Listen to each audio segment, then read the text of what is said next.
നമസ്കാരം. മലയാളി വാർത്തയിലേക്ക് സ്വാഗതം. യുദ്ധത്തിന് വിരാമമിടാനുള്ള ചർച്ചകൾ പുരോഗമിക്കുന്നതിനിടയിൽ ഗസയിൽ വീണ്ടും ഇസ്രയേലിന്റെ വ്യോമാക്രമണം. ബുധനാഴ്ച നടന്ന ആക്രമണത്തിൽ മധ്യ ഗസയിൽ 6 കുട്ടികളും 3 സ്ത്രീകളും ഉൾപ്പെടെ 20 പേരാണ് മരിച്ചത്. ഇസ്രായേൽ സൈന്യം പ്രഖ്യാപിച്ച സുരക്ഷിത മേഖലകൾക്കുള്ളിൽ കഴിഞ്ഞവരാണ് ഇവരിൽ ചിലർ.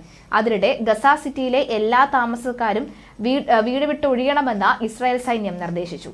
ടേർ അൽ ബാല, അൽ സാവിയ എന്നിവിടങ്ങളിലെ അഭയസ്ഥാനങ്ങളിലേക്ക് മാറണമെന്നാണ് നിർദ്ദേശം. ഡേർ അൽ ബലയിലെ വീടിന് നേരെ ഇസ്രായേൽ നടത്തിയ ആക്രമണത്തിലാണ് കുട്ടികൾ ഉൾപ്പെടെ 8 പേർ മരിച്ചത്.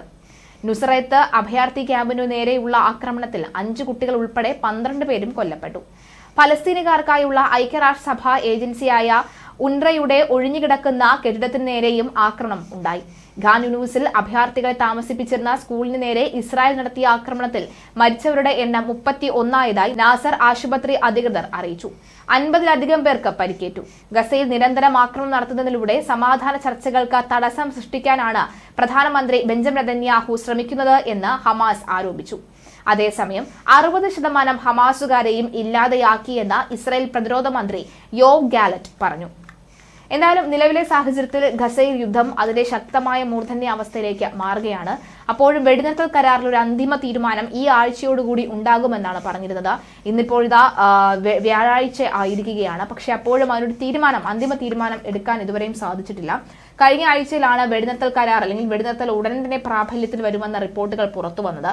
എന്നാൽ അതിന് എങ്ങനെയാണ് അത് ആദ്യം ഹമാസ് പറഞ്ഞത് ഇസ്രായേലിന്റെ ഒരു സമ്മതം കേൾക്കാനായി കാത്തിരിക്കുകയാണ് എന്നാണ്. ഇസ്രായേലിന്റെ ഒരു സമ്മതം കിട്ടിക്കഴിഞ്ഞാൽ ബാക്കിയെല്ലാം ഞങ്ങൾ നോക്കിക്കൊള്ളാം എന്നായിരുന്നു പറഞ്ഞത്. മാത്രമല്ല വെടിനിർത്തൽ ചർച്ചകളിൽ ആദ്യമായി മുന്നോട്ട് വെക്കുന്ന, അതായത് പൂർണ്ണമായും വെടിനിർത്തുക, ബന്ദികളെ മോചിപ്പിക്കണമെങ്കിൽ പൂർണ്ണമായും വെടിനിർത്തുക എന്ന അവരുടെ ആവശ്യം മുന്നോട്ട് വെക്കുമ്പോൾ ആ ആവശ്യം നിലവിലെ സാഹചര്യത്തിൽ കൃത്യമായി തന്നെ ആ ആവശ്യം മുന്നോട്ട് കൊണ്ടുവരുന്നുണ്ടോ ഇല്ലയോ എന്ന് കണ്ടറിയേണ്ടതുണ്ട്.